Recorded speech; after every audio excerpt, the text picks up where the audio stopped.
Hello and welcome back to our Rubank Elementary series for the tuba. This series is for younger tuba players, beginner tuba players, or anybody who wants to get a little bit better on their fundamentals. Today we are on lesson 28, page 30, and we're going to talk about how to play faster on the tuba. Now this is the second video in my 3-part 16th note series. So if you haven't watched that first video, lesson 27, about how to play 16th notes, I would recommend go watch that and then come back here, because a lot of the stuff that I said in this video will be applied today. So the first step in playing faster is to have, first a fast tongue. We talked about that in the last video about taking exercises, maybe using a different articulation, t versus th, and then just taking simple exercises and then slowly moving them up and up and up until your tongue is able to go faster and faster along with the tempo. Go back and watch the other video for more specific examples and information. Now that the tongue isn't the issue, what else could the issue be? And a lot of the times what I see after the tongue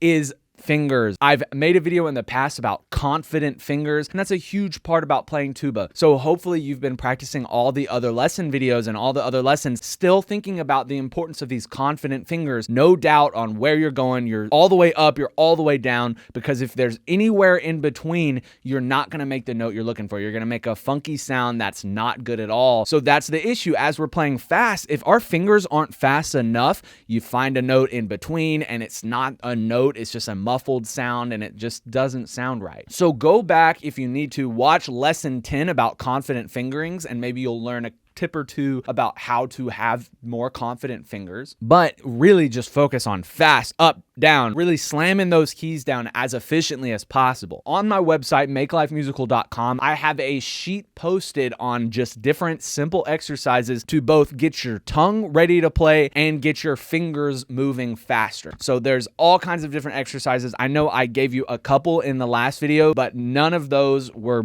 about the fingers, right? So we really want to make sure our fingers get thrown in that mix too, because this page is great, but it's not necessarily teaching you about moving your fingers faster, right? I think that resource will be of huge help for you, so definitely check it out. And another tip that I want said here, as we're talking about the importance of fingering and importance of tonguing, I got this from one of my private lesson teachers when I was all the way in high school, and I've never heard anybody else say it except for me since. Drinking water, making sure you're well hydrated, is a good way to make sure your tongue is going to be working, right? Because if our tongue is all dried out, you're thirsty, and you're not able to make the noise you want, it will become sluggish. So take a sip of water, take a couple sips of water, and then try the 16th notes, especially if it's a day that you've been practicing it in the past, it's sounding good, and it's just not sounding as good this day. Take a sip of water, see if that fixes the problem. Obviously, with this page, we're going to practice it with the metronome and with the subdivision, but we're going to take it up 10 beats per minute from what we did last page. We're going to do this at 70 beats per minute. And obviously, if it's too fast, if it's too slow, do not mess yourself up on whatever pace you're at. Don't force yourself to play the wrong way just to play a certain tempo, right? But I would encourage you, if 70 is really easy for you, see how fast you can go. Keep pushing it until you find your limit. And then every single day, try to take that a little step further. Every single day, try to get better at it. But yes, 70 beats per minute for this page. Let's get started.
So by the time we get to line 3, you really need to make sure that your fingers are moving fast on that instrument, or else you're going to be really struggling to play this. I do hope these tips helped you, and I hope you will check out the resource on my website on how to play faster on the tuba, and I think it'll be a huge help for you. This is part 2 of this series, so definitely check out the next video on how to play 16th notes and how to play faster on the tuba. These online video lessons are great, but they don't replace one-on-one private lessons. If you would like to take a private lesson with me, check the description down below for more information. And if you're not in my area, online private lessons are completely doable and we can make a ton of progress together. If you have any questions, comment down below and I'll be happy to answer them. Thank you so much for watching this video. Go make life musical, and I'll see you in the next one.